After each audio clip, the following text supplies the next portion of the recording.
Bonjour à tous et à toutes, je vous souhaite la bienvenue dans cette deuxième partie de notre série sur Python.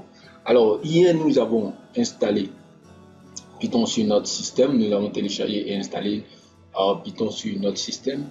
Et si l'installation a bien été effectuée, vous allez venir dans le menu, vous cliquez sur,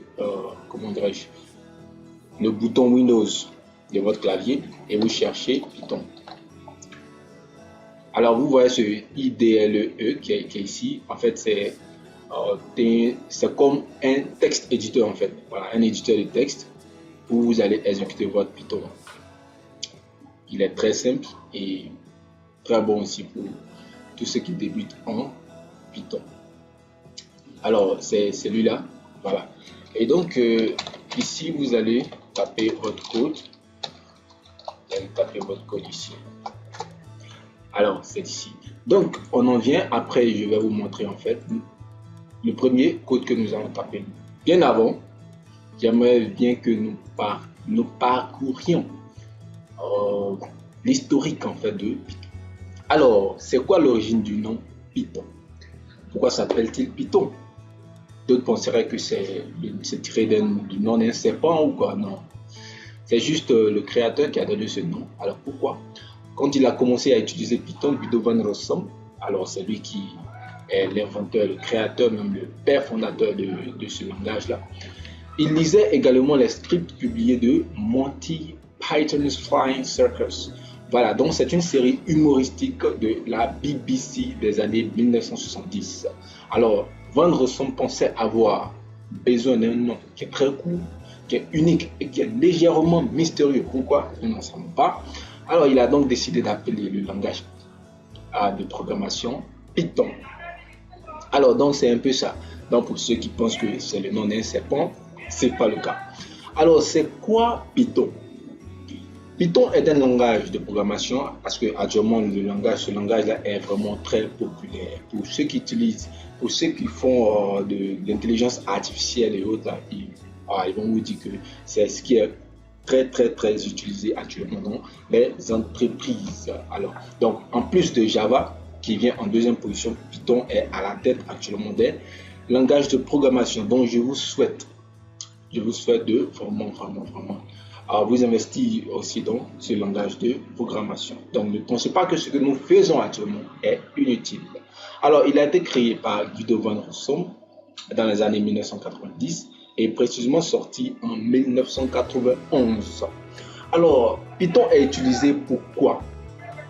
Premièrement, il est utilisé pour le développement web, côté du serveur, développement de logiciels et des systèmes aussi de mathématiques, systèmes de script et autres. Voilà. Alors, comme je vous l'ai dit, dans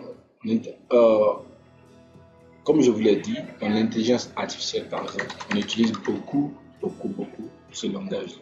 Alors, ceux qui font du machine learning,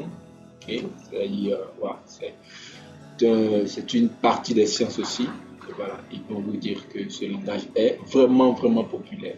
Alors, que peut faire Python pour nous? Python peut être utilisé sur un serveur pour créer des applications web. Il peut être utilisé avec un logiciel pour créer des flux de travail. Alors, c'est quoi un flux de travail? Pour ceux qui ne savent pas, en anglais, c'est appelé workflow. Alors, c'est quoi un workflow? En fait, c'est le processus séquentiel que vous adoptez pour pouvoir faire ou réaliser votre tâche ou votre travail du début à la fin. Voilà, c'est un peu ça. Donc, Python peut se connecter au système de base de données. Il peut également lire et modifier des fichiers. Voilà. Python peut être utilisé pour gérer des données volumineuses et effectuer des calculs très complexes. Voilà. Il peut aussi être utilisé pour le prototypage rapide ou pour le développement de logiciels prêts pour la production. Pourquoi Python alors? Python fonctionne sur différentes plateformes. Alors là, c'est vraiment son point fort. Voilà. Vous pouvez utiliser Python, c'est-à-dire vous créez un programme sous Windows Et ce même programme-là peut être lu sur Mac, sur Linux, sur Raspberry Pi et j'en passe. Vous comprenez? Donc, il est portable et il peut être exécuté sur toutes les plateformes. Alors, Python a une syntaxe simple, semblable à la langue anglaise. Je vais vous dire plus tard, on va essayer de voir un peu pourquoi on dit cela. Parce que Python est vraiment très simple et très facile à lire et à comprendre. Alors Python, voilà ici, Python a une syntaxe qui permet aux développeurs d'écrire des programmes avec moins de lignes que d'autres langages de programmation. Alors là, voilà pourquoi aussi j'adore vraiment Python. Alors, c'est-à-dire, lorsque vous voulez faire un calcul simple d'addition de deux nombres, dans le langage Java ou C++ ou même C, il y a toute une ligne, il y a plusieurs lignes que vous allez écrire pour pouvoir exécuter ce petit truc, ce petit calcul. Mais en Python, en moins de 2 lignes, vous avez votre résultat. Et vraiment, c'est vraiment exceptionnel. Python fonctionne sur un système interprété, ce qui signifie que le code peut être exécuté dès qu'il est écrit. Alors là, c'est vraiment cool. Cela signifie que le prototypage peut être très rapide. En tout cas, vraiment très rapide. Python peut être traité de manière procédurale, orientée objet ou de manière fonctionnelle. Voilà, donc c'est un peu ça le pourquoi de ce langage-là de Python. Alors, syntaxe de Python comparé à d'autres langages de programmation, comme je vous l'ai dit, Python a été conçu pour la lisibilité et présente des similitudes avec l'anglais, avec une influence du moins des mathématiques. Python utilise de nouvelles lignes pour exécuter une commande, contrairement à d'autres langages de programmation qui utilisent souvent des points, virgules ou des parenthèses. Voilà, je vous ai montré tout à l'heure, j'ai mis A est égal à 10 et j'ai mis print A. Voilà, je n'ai pas mis quelque chose à la fin. Par contre, dans les autres langages de programmation, on met un point virgule à la fin de chaque ligne de code pour l'exécution. Voilà. Avec Python, ce n'est pas nécessaire. Python s'appuie sur l'indentation en utilisant des espaces pour définir la portée, telle que la portée des boucles, des fonctions et des classes. D'autres langages de programmation utilisent souvent des accolades. Voilà. Alors, ce qui est bon à savoir ici, c'est que la version majeure, la plus récente de Python est la version 3. C'est ce que je vous ai dit de télécharger hier. Et on l'a fait. Voilà. Et la version précédente, qui est Python 2, voilà, est toujours utilisée, mais il n'y a pas de mise à jour en fait. Voilà. Parce qu'il y a des syntaxes. Par exemple, lorsque vous écrivez print, avec la version 3, vous avez besoin de mettre les deux cotes en fait dans la parenthèse. Par contre, dans le 2, pas besoin. Il n'y a même pas de parenthèse d'ailleurs. Voilà. Donc, dans ce tutoriel, ce sera écrit dans un éditeur de texte. Alors, comme c'est écrit juste en bas ici, il y a plusieurs environnements de développement intégrés. Il y a Tony, il y a PyCharm, il y a NetBeans ou même Eclipse qui sont particulièrement utilisés pour gérer de grandes collections de fichiers. Mais moi, voilà, je vais vous montrer. Ici, j'utilise PyCharm. Voilà, voici PyCharm, voici NetBeans, j'ai même Eclipse et autres. Mais je n'utilise pas NetBeans pour l'exécution de Python. J'utilise NetBeans pour Java 1. Voilà, particulièrement. Et donc, PyCharm que j'ai installé là, c'est sur ça que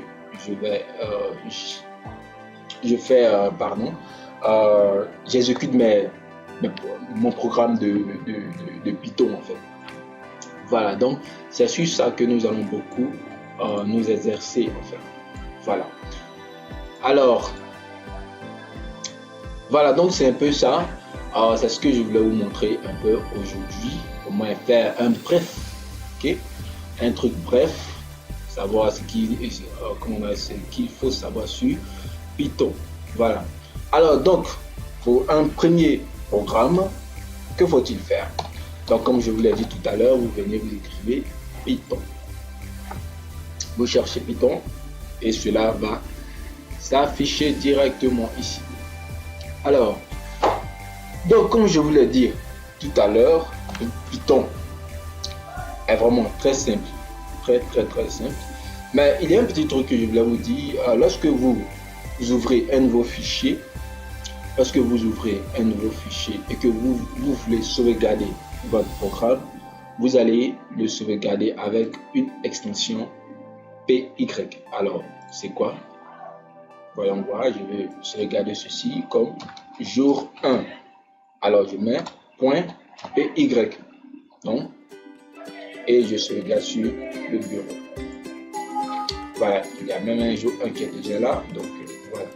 Et donc, vous voyez que mon PyCharm, en fait, c'est ça qui est mon éditeur par défaut. Ou Python, donc, c'est ce que ça prend, en fait.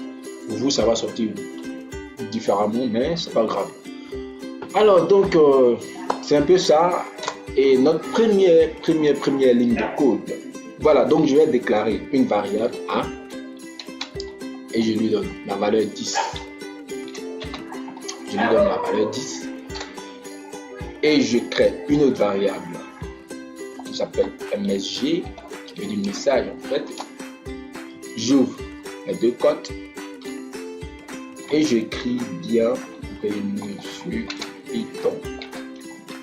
Voilà. Et mon troisième qui s'appelle PI, bon, 3,14. Voilà. Donc vous voyez que j'ai déclaré trois différentes valeurs. Un entier, une valeur à virgule flottante. En anglais, c'est appelé float. Et ici, j'ai une chaîne de caractères qui se trouve entre les deux cotes, ouvert et fermé. Alors, pour avoir la valeur, ces différentes valeurs, qu'est-ce qu'il fait? Il fait print. Print, et à l'intérieur, j'appelle les trois valeurs. Donc, j'appelle A, séparé d'une virgule, j'appelle MSG et j'appelle PY. Voilà. Et lorsque j'exécute, vous voyez que j'ai 10. Il y a 10, bienvenue sur Python et 3,14. Alors, ce qui est bien avec le langage Python, c'est que nous n'avons pas besoin de définir le type de la variable, mais par défaut, lorsque vous attribuez une valeur à une variable, Python identifie directement ce que c'est. Alors, si vous ignorez en fait ce que c'est que cette variable, qu'est-ce que vous faites? Voilà, je vais vous dire en fait pour connaître le type de notre variable A par exemple, on fait print type of A. Voilà, donc print type de A et cela met int. Vous voyez que int en fait c'est entier, donc integer en fait. Voilà, donc c'est un peu ça pour savoir, pour connaître en fait le type d'une variable qui a été définie par vous-même. Voilà, donc en Python, vous n'avez pas besoin de déclarer. Par contre, dans les autres langages, vous allez par exemple faire int a est égal à 10. Voilà, vous dites à l'ordinateur que notre valeur qui se trouve dans la variable A est de type integer, donc de type entier. Voilà, mais avec Python, nous n'en avons pas besoin. Voilà. Et vous constatez aussi que à la fin de chaque ligne de code, il n'y a pas de point virgule. Voilà. Et ça aussi fait un peu, ce qui rend un peu aussi Python un peu plus simple. Voilà. Donc mon message dit quoi? Bienvenue. Donc une variable est égale bienvenue.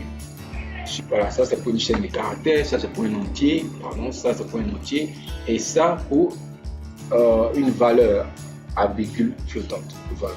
Donc c'est un peu ça. Et dans le cours prochain, nous allons voir plus en profondeur ce que c'est qu'une variable et comment définir une variable, quels sont les types de variables que nous pouvons déclarer et quels sont ceux qui ne sont pas. Voilà, parce qu'il y a deux types, il y a des variables réservées, il y a des variables que nous-mêmes nous pouvons donner. Voilà. Et donc, je vous dis à très bientôt dans le nouveau tutoriel, dans le prochain tutoriel sur Python. Passez une très belle journée et je vous dis à très bientôt.